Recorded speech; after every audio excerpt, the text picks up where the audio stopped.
Good morning everyone. हम लोग redox reactions पढ़ रहे थे।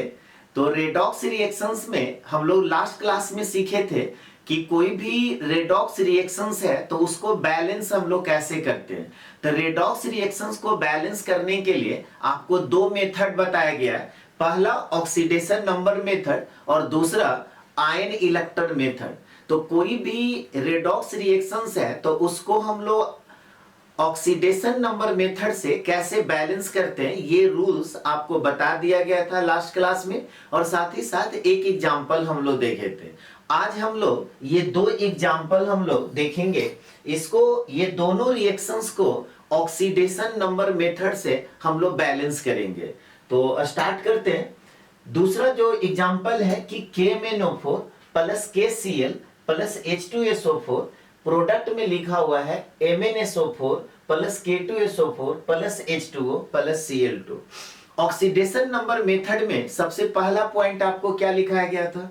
ऑक्सीडेशन नंबर मेथड में अभी हम लोग क्या करेंगे ना, पहले डिटेल में देखेंगे फिर शॉर्टकट मेथड में देखेंगे। शॉर्टकट मेथड से आप निकालिएगा तो मुश्किल से आपको 2 से 3 मिनट लगेगा, ठीक है। लेकिन 2 से 3 मिनट आपको तभी लगेगा जब आप डिटेल्स में उसका एक एक पॉइंट जानते हैं बनाना, ठीक है। तो इसीलिए पहले हम लोग डिटेल्स में देखेंगे फिर शॉर्टकट मेथड देखेंगे। अब यहाँ पे सबसे पहला पॉइंट में आपको क्या बताया गया? सबसे पहला पॉइंट में आपको यह बताया गया कि कोई भी रेडॉक्स रिएक्शंस है और उसको बैलेंस करना है तो आपको क्या करना है, हर एक एलिमेंट का ऑक्सीडेशन नंबर लिखना है। तो यहाँ पे सॉल्यूशन में हम लोग लिखेंगे कि decide the oxidation number of atoms in both reactants and product. यानी कि कोई भी रिएक्शंस दिया हुआ है तो रिएक्टेंट्स और प्रोडक्ट्स में हर एक एलिमेंट का आप ऑक्सीडेशन नंबर लिखिए। अब यहां पर देखिए यही आपका रिएक्शंस दिया हुआ है। अब आपसे पूछा जाए कि पोटेशियम का ऑक्सीडेशन नंबर कितना होगा तो क्या बोलेंगे?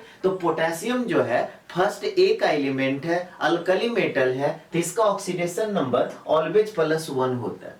यहाँ पे मैग्नीज का अगर ऑक्सीडेशन नंबर आपसे पूछा जाए तो आपको बताए थे कि डायरेक्ट निकालिए। तो डायरेक्ट कैसे निकालेंगे? तो यहाँ पर ऑक्सीजन का होता है कितना, -2, 4 ऑक्सीजन है तो -8, राइट साइड जाएगा तो +8, और यहाँ पर एक सब्ट्रैक्ट हो गया तो +7। यानी कि मैग्नीशियम का ऑक्सीडेशन नंबर यहाँ पे +7, ऑक्सीजन का ऑक्सीडेशन नंबर है सो -2। किन्हीं भी स्टूडेंट को अगर ये चीज नहीं समझ में आता है डायरेक्ट, ठीक है, तो आप क्या कीजिए, कॉपी में आप कहीं पर भी लिख करके निकाल लीजिए। कैसे? तो जिसका ऑक्सीडेशन नंबर निकालना है उसको आप x मान लीजिए, ठीक है। और पोटेशियम का ऑक्सीडेशन नंबर कितना होगा, +1, ठीक है। उसके बाद ऑक्सीजन का ऑक्सीडेशन नंबर कितना होता है, -2। कितना ऑक्सीजन है तो 4, और सारे का सम किसके बराबर, 0 के बराबर। क्यों? क्योंकि ये न्यूट्रल मॉलिक्यूल है, ठीक है, इस पर कोई चार्ज नहीं है। तो वहां पे रूल में आपको लिखाया गया था कि हर एक एलिमेंट का ऑक्सीडेशन नंबर का सम क्या होगा, 0 हो जाएगा। अब यहां पर देखिए इसको जब x का वैल्यू निकालेंगे तो ये -8 है, राइट साइड चला गया तो +8, यहाँ पे +1 है, राइट साइड जाएगा तो -1, यानी कि क्या आ गया, +7। तो ये कैलकुलेशन किसी भी स्टूडेंट को अगर ऐसा लगता है कि डायरेक्ट नहीं हो पा रहा है तो कोई दिक्कत नहीं है, धीरे धीरे हो जाएगा। आप प्रैक्टिस कीजिए। तो आपको करना क्या है कि जिसका ऑक्सीडेशन नंबर नहीं मालूम होता है उसको आप x मान लीजिए। अब यहाँ पे KCl में पोटेशियम का अगर आपसे पूछा जाए कि ऑक्सीडेशन नंबर बताइए तो पोटेशियम का ऑक्सीडेशन नंबर +1, क्लोरीन का क्या हो जाएगा, -1। यहाँ पर H2SO4 में हाइड्रोजन का ऑक्सीडेशन नंबर क्या होगा, +1, सल्फर का ऑक्सीडेशन नंबर +6, ऑक्सीजन का क्या हो गया, -2।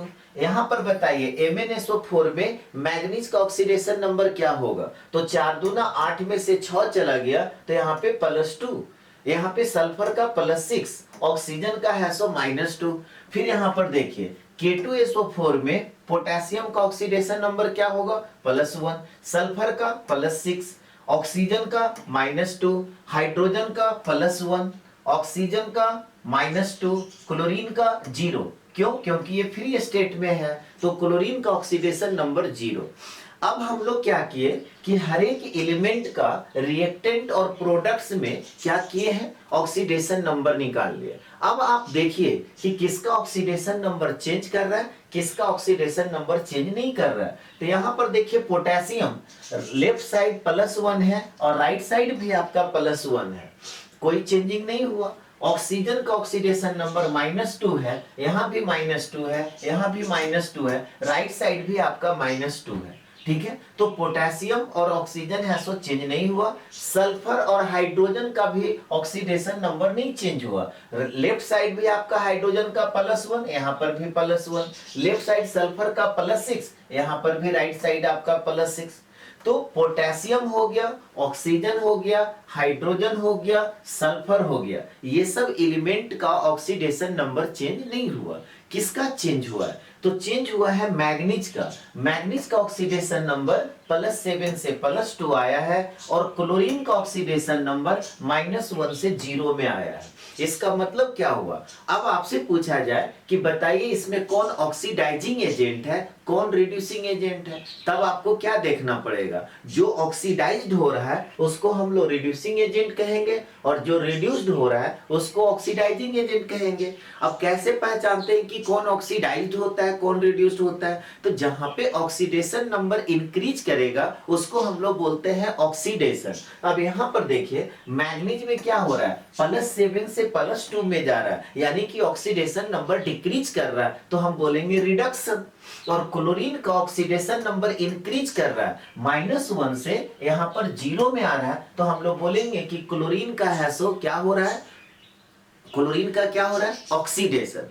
ठीक है, तो नीचे एक लाइन यहाँ पे लिख लीजिए कि oxidation number of potassium, sulphur, hydrogen and oxygen atoms are same on both side. ये सबका ऑक्सीडेशन नंबर चेंज नहीं हुआ। किसका चेंज हुआ, मैग्नीज और क्लोरीन का।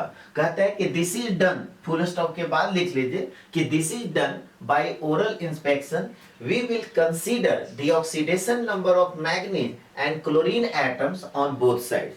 अब देखिए यहाँ पर आपको पता चल गया कि क्लोरीन का ऑक्सीडेशन हो रहा है, मैग्नीज का रिडक्शन हो रहा है। तो ऑक्सीडेशन, अब फिर सेकेंड स्टेप में आपको क्या बताए थे कि ऑक्सीडेशन हाफ रिएक्शन और रिडक्शन हाफ रिएक्शन दो अलग अलग रिएक्शंस में लिखिए। तो ऑक्सीडेशन हाफ रिएक्शंस में क्या लिखेंगे, KCl में क्लोरीन है सो ऑक्सीडाइज्ड हो रहा है, यानी कि KCl किस में कन्वर्ट हुआ, Cl2 में कन्वर्ट हुआ। यहाँ पे क्लोरीन का ऑक्सीडेशन नंबर है सो -1 है और यहाँ पे क्लोरीन का ऑक्सीडेशन नंबर है सो 0 है। अब याद कीजिए थर्ड पॉइंट में क्या बताए थे, थर्ड पॉइंट में आपको बताए थे कि जिस एलिमेंट का ऑक्सीडेशन नंबर चेंज हो रहा है, ध्यान से सुनिएगा, जिस एलिमेंट का ऑक्सीडेशन नंबर चेंज हो रहा है वह एलिमेंट क्या दोनों तरफ नंबर ऑफ एटम सेम है। तो यहाँ पे देख रहे हैं कि क्लोरीन लेफ्ट साइड एक एटम है जबकि राइट साइड क्लोरीन 2 एटम है। तो सबसे पहला काम क्या करना है कि जिस एलिमेंट का ऑक्सीडेशन नंबर चेंज हो रहा है उसको दोनों तरफ है so number of atom same करना है। तो नंबर ऑफ एटम सेम करने के लिए क्या करना पड़ेगा, यहाँ पर 2 से मल्टीप्लाई करना पड़ेगा। एक बात और बता दे रहे, पहले भी हम बता चुके, बहुत सारे स्टूडेंट 2 क्लोरीन करने के लिए क्या करते हैं, यहाँ पे 2 लिख देते हैं, जो कि कभी नहीं पॉसिबल है। ठीक है, ये कभी नहीं होगा। अब उनसे पूछा जाएगा कि यहाँ पर 2 क्यों लिख दिए, तो सर यहाँ पर 2 लिखा हुआ था इसीलिए क्लोरीन को बैलेंस करने के लिए 2 कर दिए। नहीं, आपको पिछले क्लास में भी बताए थे कि जब भी आपको नंबर ऑफ एटम को बैलेंस करना है ना, तो कोफिशिएंट में आपको मल्टीप्लाई करना है। कहाँ मल्टीप्लाई करना है, कोफिशिएंट में, एटोमिसिटी में कभी भी नहीं करना है। ठीक है, तो यहाँ पर क्या करेंगे, 2 से मल्टीप्लाई कर देंगे। यहाँ तक कोई दिक्कत। अब देखिए -1 से 0 में जा रहा है, ध्यान से सीखिएगा, -1 से 0 में जा रहा है। कितना इलेक्ट्रॉन ये लॉस किया, तो 1 इलेक्ट्रॉन का लॉस किया। एक क्लोरीन 1 इलेक्ट्रॉन का लॉस किया, तो यहाँ पर तो 2 क्लोरीन है, तो 2 क्लोरीन कितना इलेक्ट्रॉन का लॉस किया होगा, तो 2 क्लोरीन है सो 2 इलेक्ट्रॉन का लॉस किया होगा। तो यहाँ पे हम लिखेंगे +2 इलेक्ट्रॉन। इसको इक्वेशन 1 मान लीजिएगा। इसी को हम लोग बोलते हैं ऑक्सीडेशन हाफ रिएक्शन। क्या बोलते हैं, ऑक्सीडेशन हाफ रिएक्शन। अब देखिए नेक्स्ट में अब क्या है, रिडक्शन। तो रिडक्शन KMnO4 किस में कन्वर्ट हो रहा है, तो KMnO4 कन्वर्ट हो रहा है MnSO4 में। अब यहाँ पे आपका मैग्नीज का ऑक्सीडेशन नंबर कितना, +7। यहाँ पे मैग्नीज का ऑक्सीडेशन नंबर कितना, +2। अब आप बताइए कि जिस एलिमेंट का रिडक्शन हो रहा है, क्या रिएक्टेंट और प्रोडक्ट दोनों तरफ नंबर ऑफ एटम सेम है? तो यहां पर देख रहे हैं मैग्नीज एक ही एटम है, राइट साइड भी प्रोडक्ट में मैग्नीज एक ही एटम है, यानी कि नंबर ऑफ एटम सेम है। तो अब देखिए तो कितना इलेक्ट्रॉन का चेंज हो रहा है, यानी कि कितना इलेक्ट्रॉन गेन कर रहा है, तो +7 है और इधर है सो +2 है। कितना का अंतर हो गया, यानी कि 5 इलेक्ट्रॉन का अंतर हो गया। तो हम लोग यहाँ पे लिखेंगे +5 इलेक्ट्रॉन। इसको है सो इक्वेशन 2 मान लिए। यहां तक नोट कर लीजिए सभी लोग, यहां तक सभी लोग नोट कर लिए। इसके बाद नेक्स्ट पॉइंट में आपको क्या बताया गया था? नेक्स्ट पॉइंट में आपको बताया गया था कि लॉस ऑफ इलेक्ट्रॉन और गेन ऑफ इलेक्ट्रॉन क्या होना चाहिए, इक्वल होना चाहिए। यहां पर देखिए लॉस ऑफ इलेक्ट्रॉन 2 है, गेन ऑफ इलेक्ट्रॉन 5 है, क्या दोनों इक्वल है? नहीं है। तब वहां पे बताए थे कि एप्रोप्रिएट नंबर से आप मल्टीप्लाई कर करके लॉस ऑफ इलेक्ट्रॉन और गेन ऑफ इलेक्ट्रॉन इक्वल कीजिए। अब आप देखिए तो इसमें अगर इक्वेशन 1 में 5 से मल्टीप्लाई कर दें और इसमें 2 से मल्टीप्लाई कर दें तो लॉस ऑफ इलेक्ट्रॉन और गेन ऑफ इलेक्ट्रॉन इक्वल हो जाएगा। बोलिए सभी लोग। और उसके बाद फिर क्या बताए थे कि लॉस ऑफ इलेक्ट्रॉन और गेन ऑफ इलेक्ट्रॉन इक्वल कर करके दोनों इक्वेशन को ऐड कर दीजिए। दोनों का मतलब ऑक्सीडेशन हाफ रिएक्शन और रिडक्शन हाफ रिएक्शन। चलिए ऊपर हटा रहे हैं। यहां पे अब क्या कर रहे हैं, इक्वेशन 1 में 5 से मल्टीप्लाई कर रहे हैं और इक्वेशन 2 में 2 से मल्टीप्लाई करके ऐड कर रहे हैं। तो यहां पे लिख लीजिएगा कि ऑपरेट इक्वेशन 1 × 5 +2 × 2 बी गेट। अब बताइए तो इसमें अगर आप 5 से मल्टीप्लाई करेंगे तो क्या हो जाएगा, 10 KCl। बोलिए यहां पे अगर 5 से मल्टीप्लाई करेंगे तो क्या हो जाएगा, 5Cl2। और यहां पे 10 से मल्टीप्लाई करेंगे तो क्या हो जाएगा, 10 इलेक्ट्रॉन। बोलिए कोई दिक्कत? और इसमें कितना से आप मल्टीप्लाई कर रहे हो, 2 से, तो 2 KMnO4 हो जाएगा +10 इलेक्ट्रॉन। और यहां पे 2 से मल्टीप्लाई करेंगे तो 2 MnSO4 हो जाएगा। इसके बाद हम लोग क्या करते हैं, दोनों इक्वेशन को ऐड करेंगे। ठीक है, नीचे वाला हटा दे रहे हैं। तो दोनों इक्वेशन को जब ऐड कीजिएगा तो देखिए तो 10 इलेक्ट्रॉन और 10 इलेक्ट्रॉन कैंसिल हो जाएगा। किसी स्टूडेंट को अगर ये नहीं समझ में आता है कि क्यों कैंसिल हुआ, आप इसको राइट साइड लेके चले जाइए तो -10 इलेक्ट्रॉन और +10 इलेक्ट्रॉन कैंसिल हो जाएगा। ठीक है, अब आपके पास क्या बचा, आपके पास बच गया है यहाँ पे 2 KMnO4 +10 KCl और यहाँ पे आपका क्या हो गया, 2 MnSO4 और +5Cl2। 10 इलेक्ट्रॉन तो कैंसिल हो गया। अब इसके बाद आपको क्या बताए थे, इसके बाद आपको बताए थे कि ये जो बैलेंस्ड इक्वेशन है और अनबैलेंस्ड जो इक्वेशन है इससे कंपेयर कीजिए। अब इससे जब कंपेयर करेंगे तो यहां पे हम लोग क्या देख रहे हैं कि रिएक्टेंट में पोटेशियम आपका कितना एटम है, 12 एटम है। पोटेशियम कितना एटम है, 12 एटम है। अब प्रोडक्ट में, रिएक्टेंट में पोटेशियम कितना एटम है, 12 एटम है। और प्रोडक्ट में पोटेशियम तो है ही नहीं। तो पोटेशियम के लिए हमको क्या करना पड़ेगा, तो देखिए तो पोटेशियम जो है यहाँ पर K2SO4 के टर्म में है। ठीक है, तो कैसे हम लोग करेंगे, आप ही लोग बताइए। यहाँ पे रिएक्टेंट में पोटेशियम जो है टोटल कितना है, 12 एटम है। नहीं, और पोटेशियम के लिए मेरे को यूज करना है K2SO4। अब बताइए कि इसमें आप ही लोग बताइए कि K2SO4 में कितना से मल्टीप्लाई करें ताकि पोटेशियम है सो मेरा 12 हो जाए। तो यहाँ पे अगर 6 से मल्टीप्लाई कर देते हैं तो पोटेशियम मेरा प्रोडक्ट में भी कितना हो जाएगा, 12 हो जाएगा। यानी कि राइट साइड 6K2SO4 मेरे को क्या करना पड़ेगा, ऐड करना पड़ेगा। तो नीचे फिर एक लाइन लिख लीजिएगा, क्या लिखिएगा कि now compare this balanced equation with original molecular equation as charge is balance. Charge तो हम लोग पहले बैलेंस कर दिए, उसके बाद कहता है balance the potassium atom on both side. तो पोटेशियम एटम कैसे बैलेंस होगा, तो राइट साइड हम लोग को क्या करना पड़ेगा, 6K2SO4 है सो ऐड करना पड़ेगा। राइट साइड क्या करना पड़ेगा, 6K2SO4 को ऐड करना पड़ेगा। इसको नोट कर लीजिए। तो यहां तक कंप्लीट कर लिए। चलिए अब देखिए फाइनल जो इक्वेशन हुआ मेरा क्या हो जाएगा, 2KMnO4 प्लस 10KCl, इधर आपका हो गया 2MnSO4 प्लस 5Cl2 और कितना ऐड कर रहे हैं राइट साइड, 6K2SO4। ठीक है, अब इसके बाद आपका पोटेशियम भी बैलेंस हो गया। अब मेरे को क्या करना होगा, सल्फर को बैलेंस करना होगा। तो रिएक्टेंट साइड में देखिए कि सल्फर कितना है और प्रोडक्ट साइड में देखिए सल्फर कितना है। तो रिएक्टेंट साइड में देखिए तो सल्फर है ही नहीं है, जबकि प्रोडक्ट साइड में यहां पर 2 सल्फर हो गया और यहां पर 6 सल्फर हो गया। तो 2 और 6 कितना हो गया, 8 सल्फर। अब सल्फर के लिए मेरे को क्या करना होगा, H2SO4 ऐड करना होगा। कितना H2SO4 ऐड करना पड़ेगा, तो मेरे को चाहिए 8 सल्फर, तो इसमें क्या करना होगा, 8 H2SO4 ऐड करना पड़ेगा।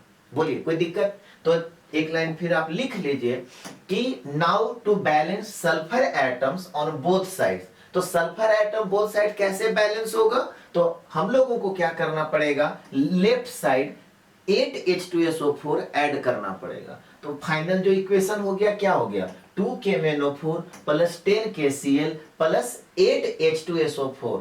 अब यहां पे क्या हो गया, 2MnSO4 plus 5Cl2 plus 6K2SO4।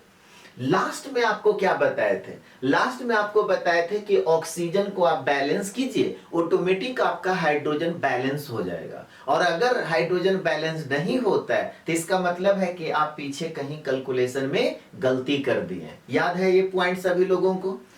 आपको लास्ट में क्या करना है, लास्ट में आपको है सो ऑक्सीजन को बैलेंस करना है। तो यहां पर अब देखिए कि लेफ्ट साइड कितना ऑक्सीजन है और राइट साइड कितना ऑक्सीजन है। तो यहां पर देखिए लेफ्ट साइड में कितना हो गया, 8 हो गया। फिर यहां पर देखिए 32 हो गया। तो टोटल ऑक्सीजन कितना हो गया, लेफ्ट साइड है सो 40 हो गया। अब यहाँ पे राइट साइड देखिए कितना ऑक्सीजन है, तो यहाँ पर 8 है और इधर है सो 24 है।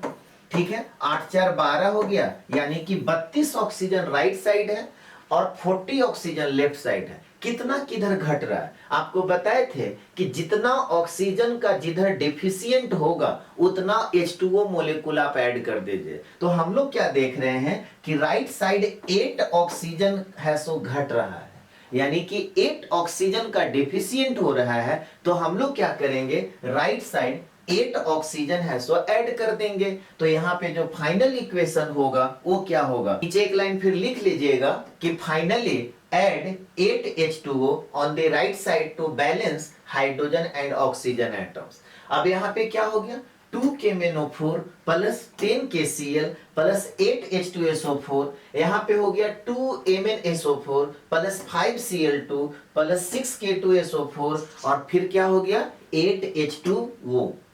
ठीक है, 8 H2O।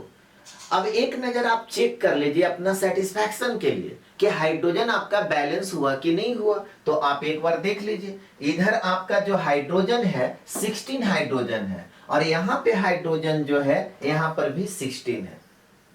तो आपको पहले ही बता दिया गया कि ऑक्सीजन को जब आप बैलेंस कीजिएगा ना तो ऑटोमेटिक आपका हाइड्रोजन बैलेंस्ड हो जाएगा। और अगर आपका हाइड्रोजन बैलेंस नहीं हो रहा है तो कहीं ना कहीं आप गलती कर चुके हैं। एक और इंपॉर्टेंट बात, जैसे इक्वेशन में तो यहाँ पर H2O दिया हुआ है, अगर इक्वेशन में H2O नहीं भी दिया हुआ रहेगा और जब आप बैलेंस करेंगे ना तो ऑटोमेटिक वो H2O आ जाएगा। इसको आप नोट कर लीजिए।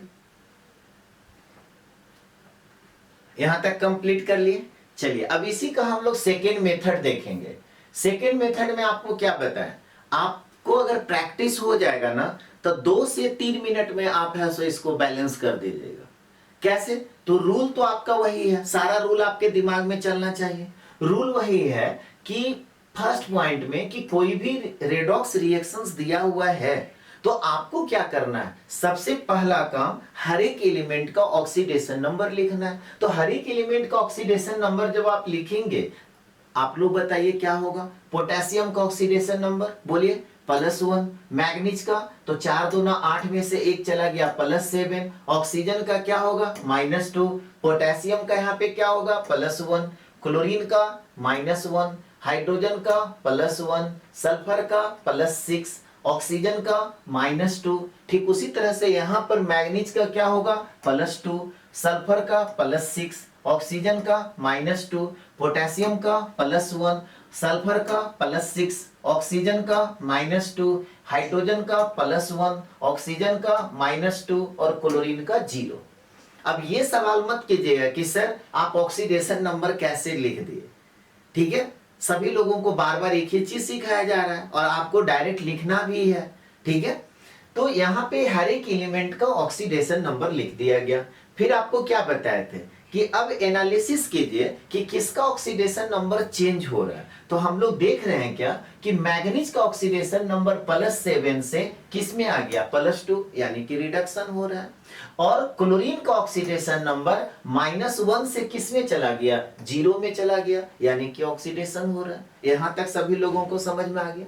फिर आपको क्या बताए थे कि रिडक्शन जब होगा ना तो उसको हम लोग अपवर्ड एरो से रिप्रेजेंट करेंगे और ऑक्सीडेशन होगा तो उसको डाउनवर्ड एरो से रिप्रेजेंट करेंगे।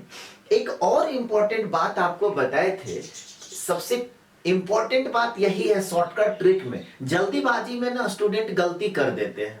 गलती क्या करेंगे, आपके दिमाग में यह होना चाहिए कि जिस एलिमेंट का ऑक्सीडेशन नंबर चेंज हो रहा है, क्या रिएक्टेंट और प्रोडक्ट दोनों तरफ नंबर ऑफ एलिमेंट सेम है या डिफरेंट है। अब देखिए मैग्नीज का यहाँ पे ऑक्सीडेशन नंबर चेंज हो रहा है तो आप देख लीजिए कि रिएक्टेंट और प्रोडक्ट में मैग्नीज सेम है, तो यहाँ पर मैग्नीज एक एटम है और यहाँ पर भी मैग्नीज एक एटम है। चलिए बहुत अच्छी बात है।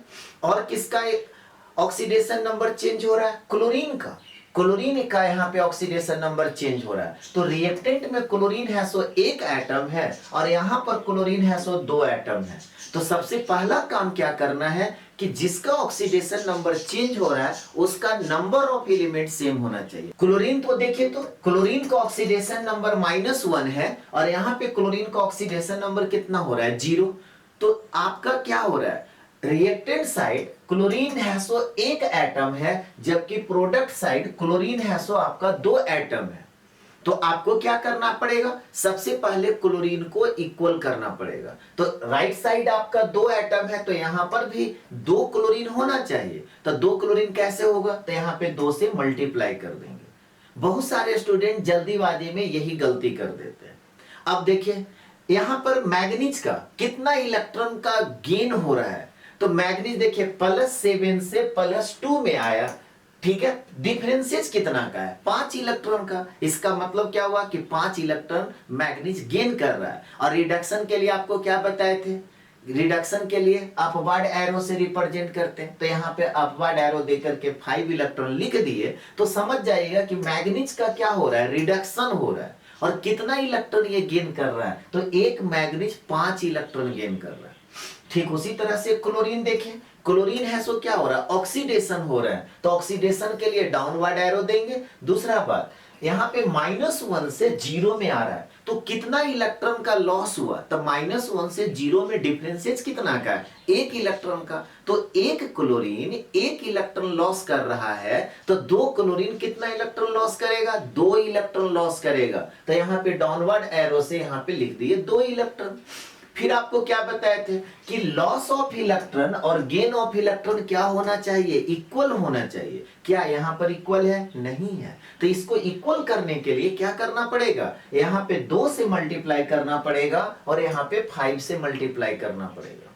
अब जो काम हम लोग किए उसको करते हैं। इसमें जब 2 से आप मल्टीप्लाई कीजिएगा तो यहाँ पे क्या हो जाएगा 2k-4 प्लस यहां पर देखिए 5 से आप मल्टीप्लाई कर रहे हैं तो 5 दूना कितना हो जाएगा 10, यानी कि +10 KCl। ये बात देखिए यहां पर जब आप 2 से मल्टीप्लाई किए तो यही तो आपका चेंज हो रहा है ना इसमें, तो इसमें भी आपको 2 से मल्टीप्लाई करना पड़ेगा यानी कि 2MnSO4 हो जाएगा। ठीक उसी तरह से जब इसमें आप 5 से मल्टीप्लाई किए तो -1 किस में चेंज हुआ है, Cl2 में चेंज हुआ है। तो इसमें भी आपको 5 से मल्टीप्लाई करना पड़ेगा। तो यहाँ पे लिखेंगे +5 Cl2।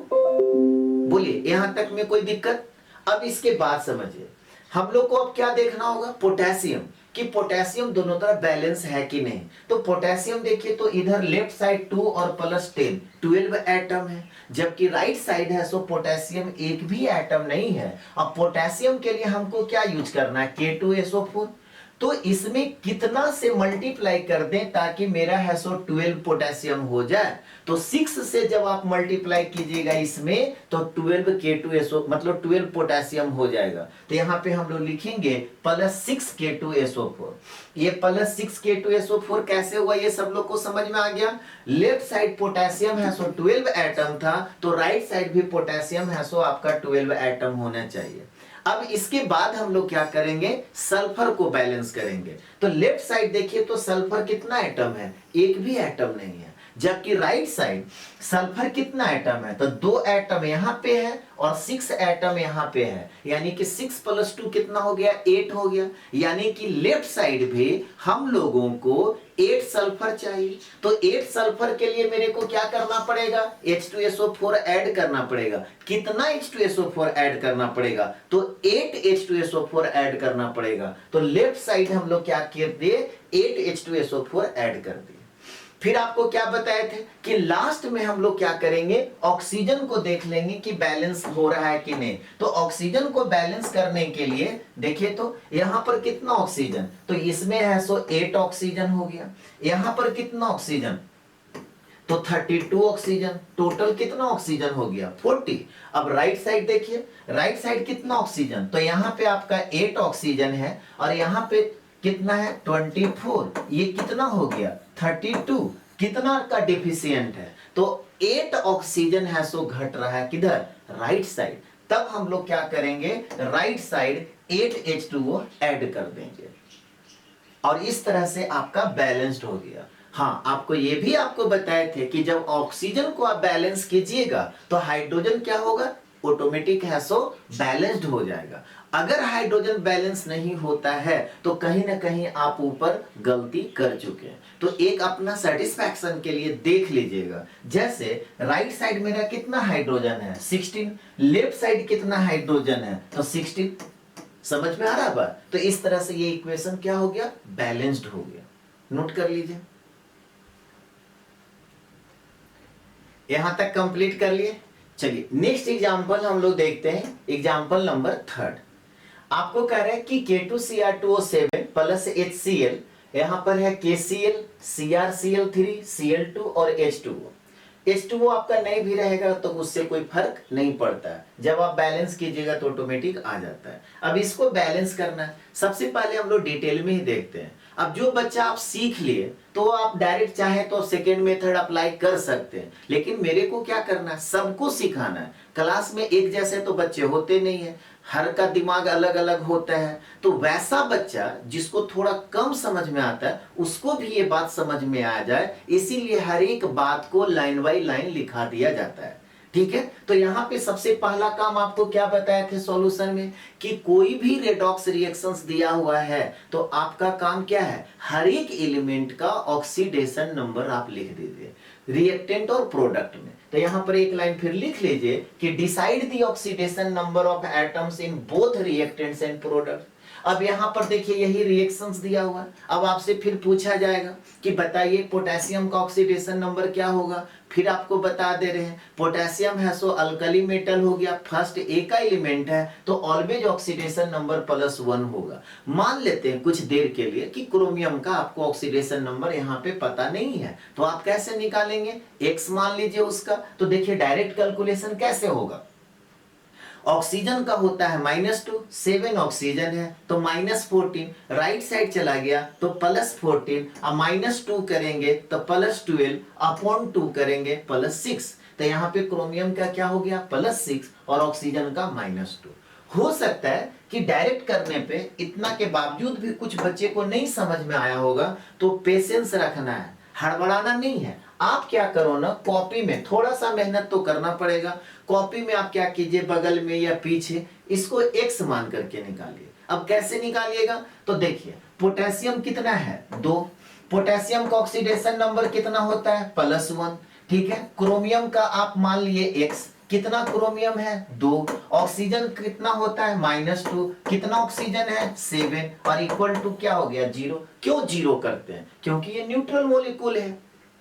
अब यहाँ पे ये तो सिंपल आपको कैलकुलेशन करना है ना। अगर आपसे पूछा जाए कि 2x इक्वल टू क्या होगा, तो 7 दूना 14, राइट साइड जाएगा तो 14 हो गया, और ये प्लस है राइट साइड जाएगा तो माइनस हो गया, तो 2x इक्वल टू कितना हो गया 12, तो x इक्वल टू कितना हो गया 6।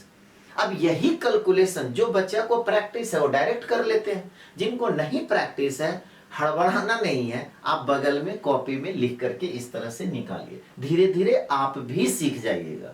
ठीक है, बहुत बड़ा चीज नहीं है। ठीक है, ये सब है सो प्रैक्टिस का चीज है। अब यहाँ पे हाइड्रोजन, हाइड्रोजन का ऑक्सीडेशन नंबर +1, क्लोरीन का -1, यहाँ पर पोटेशियम का +1, क्लोरीन का -1, क्रोमियम का देखिए।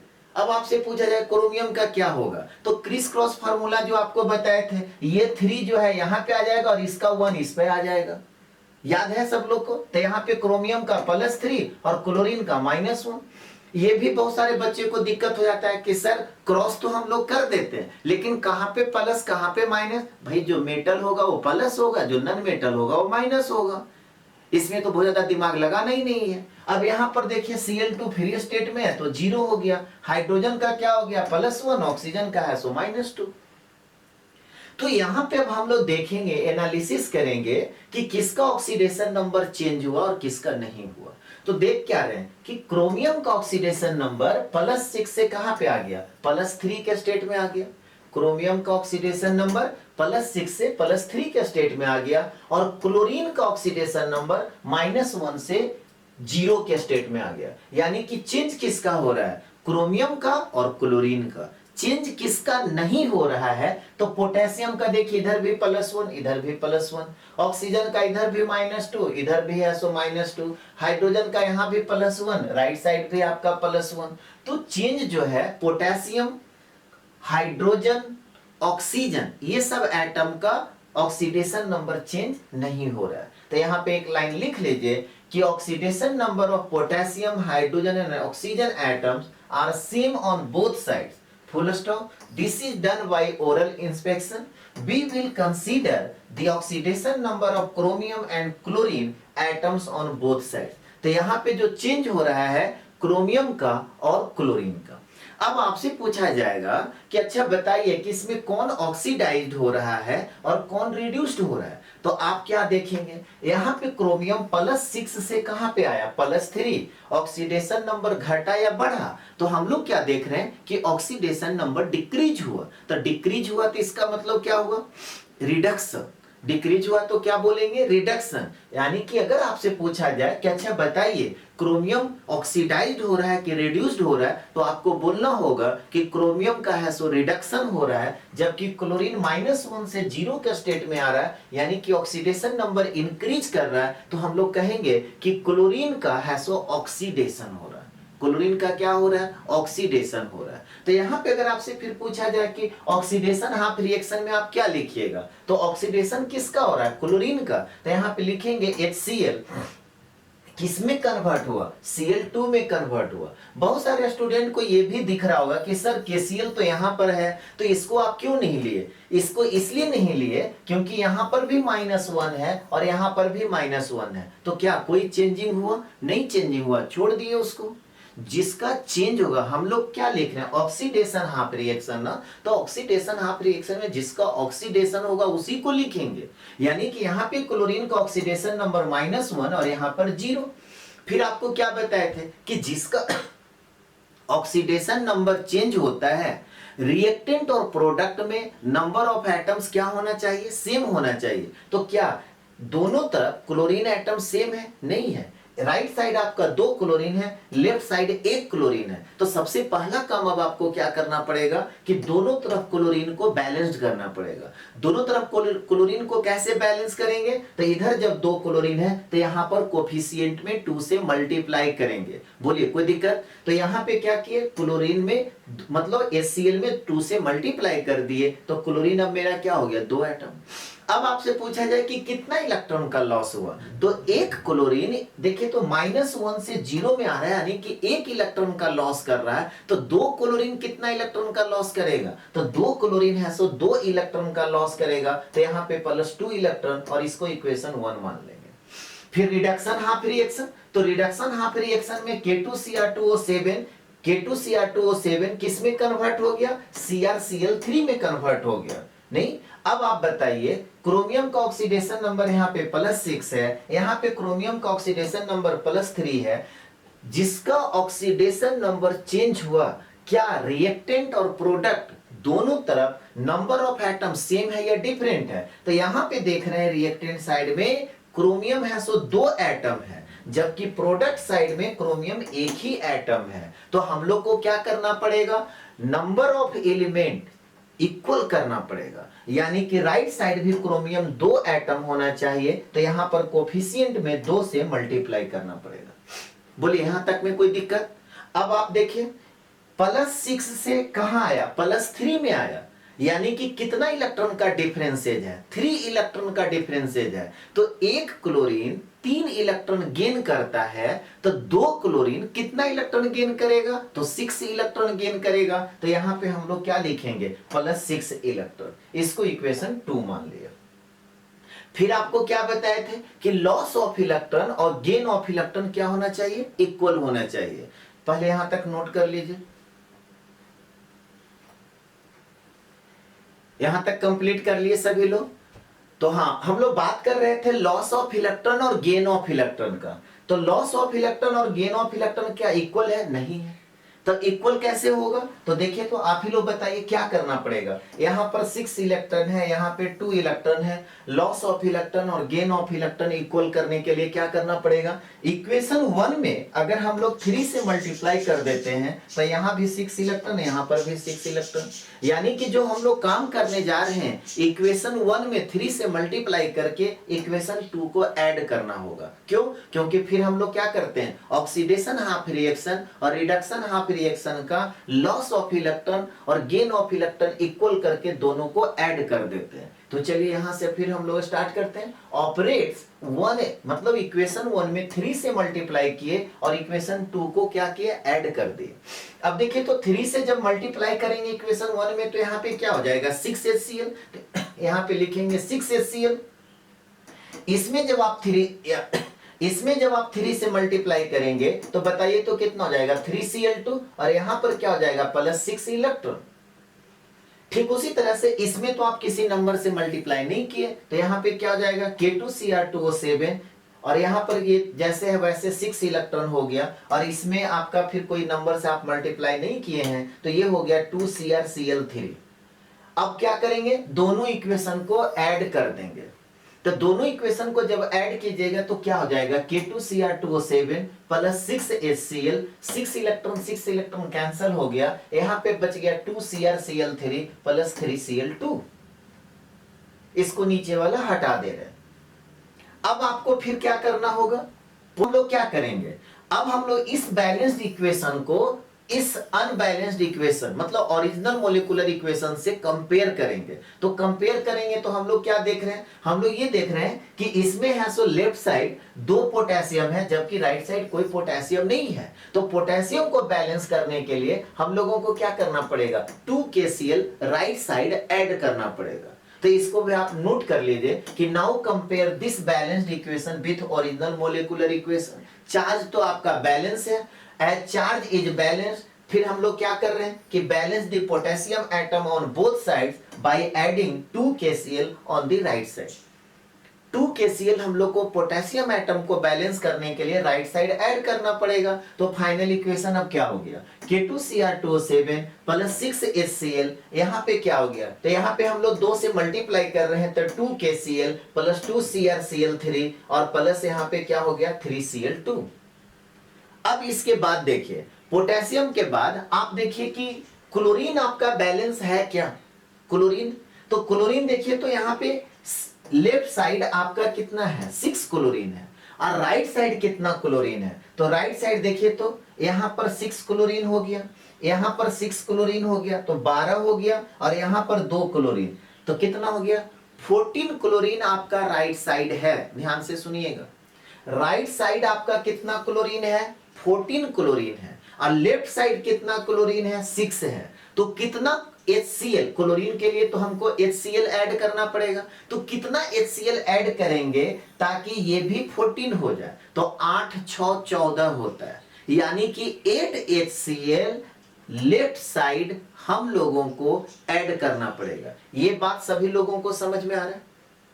तो यहां तक पहले नोट कर लीजिए। तो यहां तक कंप्लीट कर लिए। तो क्लोरीन को बैलेंस करने के लिए हम लोगों को क्या करना पड़ेगा? लेफ्ट साइड 8 HCl ऐड करना पड़ेगा। ठीक है, तो अब यहां पे क्या हो जाए, यहां पे एक लाइन फिर लिख लीजिएगा कि now to balance chlorine atoms on both side add 8 HCl on the left side. तो 8 HCl जब लेफ्ट साइड ऐड कीजिएगा तो क्या हो जाएगा? K2Cr2O7 प्लस यहाँ पे 6 HCl है और लेफ्ट साइड ऐड कर दिए कितना? 8 HCl। राइट साइड में तो कुछ किए नहीं, तो यहाँ पे क्या हो गया? 2KCl प्लस 2CrCl3 क्या हो जाएगा? Plus 3Cl2। अब इसके बाद देखिए आपको किसको बैलेंस करना है? ऑक्सीजन को। ऑक्सीजन को बैलेंस करने के लिए देखिए लेफ्ट साइड आपका 7 ऑक्सीजन है, राइट साइड कहीं ऑक्सीजन दिख रहा है क्या? राइट साइड कहीं कोई ऑक्सीजन नहीं है। क्या बताए थे? जिधर जितना ऑक्सीजन डिफिशिएंट होता है उतना H2O मोलिक्यूल ऐड कर दीजिए। तो कितना ऑक्सीजन डिफिशिएंट है? 7। तो इसको अब हटा दे रहे। फाइनली एक लाइन यहां पे लिख लीजिएगा कि 7H2O हमको राइट साइड क्या करना पड़ेगा? ऐड करना पड़ेगा। Finally add 7H2O on the right side to balance hydrogen और ऑक्सीजन एटम। फिर वही बात आपको बोलेंगे कि जब ऑक्सीजन को आप बैलेंस करेंगे ना तो हाइड्रोजन ऑटोमेटिक आपका बैलेंस्ड हो जाएगा। और अगर हाइड्रोजन बैलेंस नहीं हो रहा है तो इसका मतलब है कि ऊपर कहीं आप गलती कर चुके हैं। तो अब देखिए, तो इसको जब लिखेंगे तो क्या हो जाएगा? K2Cr2 ये दोनों तो सेम है, तो 8 और प्लस 6 कितना हो गया? 14 HCl। ठीक है, यहां पर हो गया 2KCl, यहां पे हो गया 2CrCl3, यहां पर हो गया 3Cl2 और कितना ऐड किए राइट साइड? 7H2O। तो यहां पे हो गया प्लस 7H2O।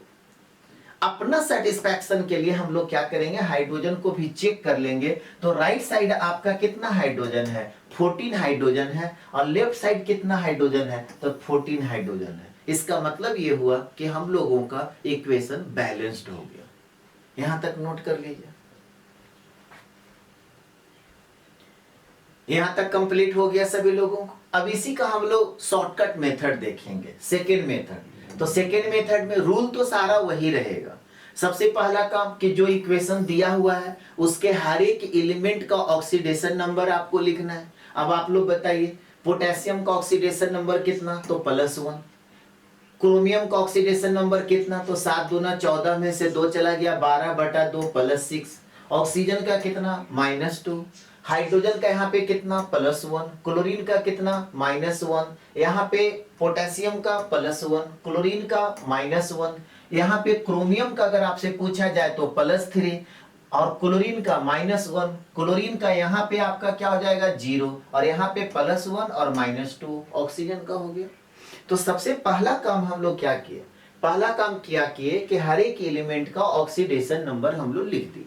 फिर आपको क्या बताए थे कि आप एनालिसिस करके देखिए कि किसका ऑक्सीडेशन नंबर चेंज हो रहा है। तो क्रोमियम का ऑक्सीडेशन नंबर चेंज हो रहा है और क्लोरीन का ऑक्सीडेशन नंबर चेंज हो रहा है। क्रोमियम है सो +6 से +3 के स्टेट में आ रहा है, जबकि क्लोरीन -1 से 0 के स्टेट में आ रहा है। तो जिसका ऑक्सीडेशन नंबर चेंज हो रहा है, क्या दोनों तरफ नंबर ऑफ एलिमेंट सेम है? तो क्रोमियम देखिए लेफ्ट साइड 2 एटम है, जबकि राइट साइड क्रोमियम एक ही एटम है। तो सबसे पहला काम आपको क्या करना है? जिस एलिमेंट का ऑक्सीडेशन नंबर चेंज हो रहा है, रिएक्टेंट साइड और product side number of element same होना चाहिए। तो हम लोग को क्या करना पड़ेगा? 2 से यहां पे मल्टीप्लाई करना पड़ेगा। तो क्रोमियम आपका बैलेंस। फिर देखिए क्लोरीन है, क्लोरीन यहां पे चेंज हो रहा है -1 से किधर? आपका 0 के स्टेट में। -1 से 0 के स्टेट में चेंज हो रहा है क्लोरीन। तो लेफ्ट साइड क्लोरीन कितना है? 1 एटम है। राइट साइड क्लोरीन कितना है? 2 एटम है। क्या दोनों तरफ नंबर ऑफ क्लोरीन सेम है? नहीं है। तो हम लोग को क्या करना पड़ेगा? नंबर ऑफ क्लोरीन सेम करना पड़ेगा। तो नंबर ऑफ क्लोरीन सेम करने के लिए राइट साइड 2 है, तो यहां पर भी 2 से हम लोग क्या करेंगे? मल्टीप्लाई कर देंगे। बोलिए कोई दिक्कत? यहाँ पे क्या होता है कि बहुत सारे स्टूडेंट कंफ्यूज हो जाते हैं और बोलते हैं कि सर यहाँ पर भी क्लोरीन है, इसको क्यों छोड़ दिए? इसको इसलिए छोड़ दिए क्योंकि यहां पर जब -1 है तो यहां पर भी -1 है, इसमें कोई चेंजिंग नहीं हो रहा है, तो इससे मेरे को अभी कोई मतलब नहीं है। ध्यान रखिएगा, मतलब हम लोग को किससे रहता है? मतलब हमको उससे रहता है जिसका ऑक्सीडेशन नंबर चेंज करता है।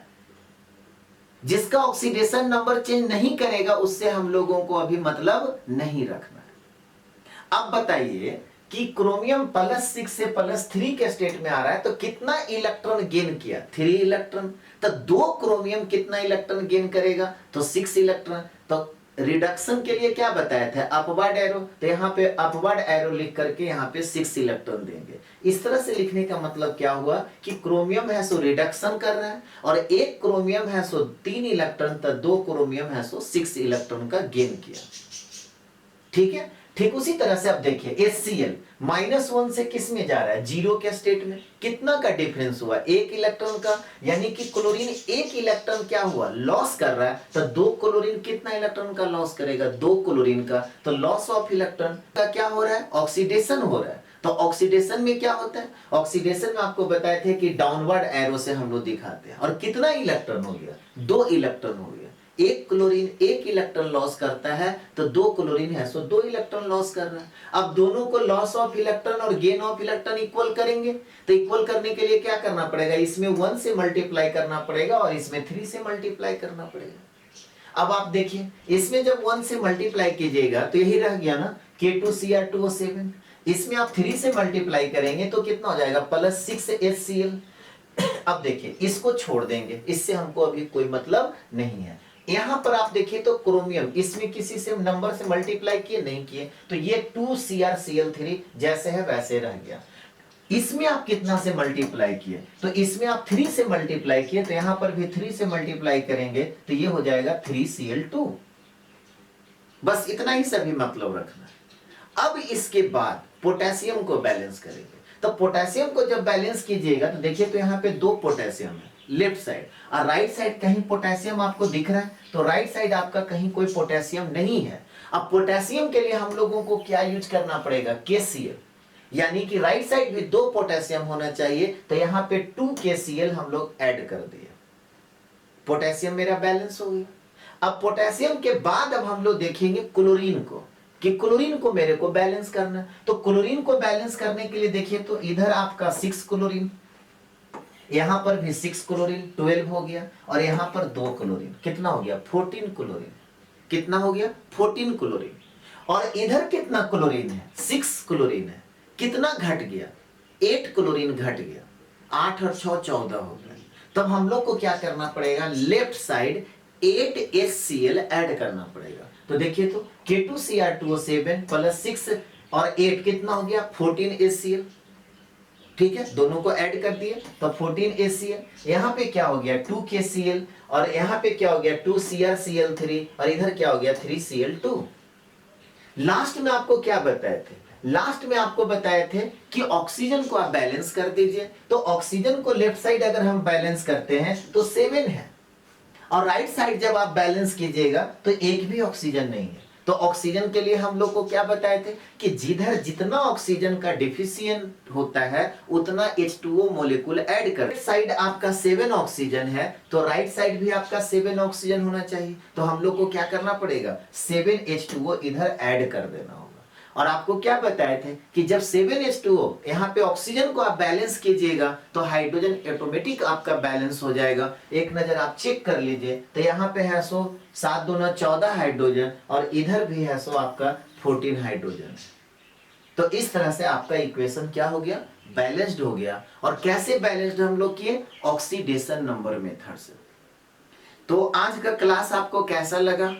अगर अच्छा लगता है तो कमेंट करके जरूर बताइए, और वीडियो को लाइक कीजिए, शेयर कीजिए, सब्सक्राइब कीजिए। Thank you, have a nice day.